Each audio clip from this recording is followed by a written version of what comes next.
اليوم بقول لكم ايش الفوائد التي استفدتها من موهبة اكتشاف الماء والتنقل من قرية إلى قرية ومن محافظة إلى محافظة وتعب وسفر، والسفر قطعة من جهنم. 3 فوائد حصلتها الحمد لله، يعني ما تندهلوا.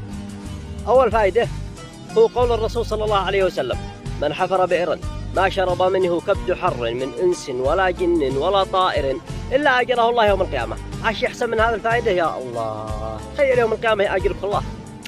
الشيء الثاني قول الرسول صلى الله عليه وسلم: أحب الأعمال إلى الله منفعة الناس أو سرور تدخله على قلب مسلم. والماء لما يطلع الماء وتحفر بئر ما تدخل سرور على قلب مسلمين، حتى اللي مش مساهم بالبير يرتاح.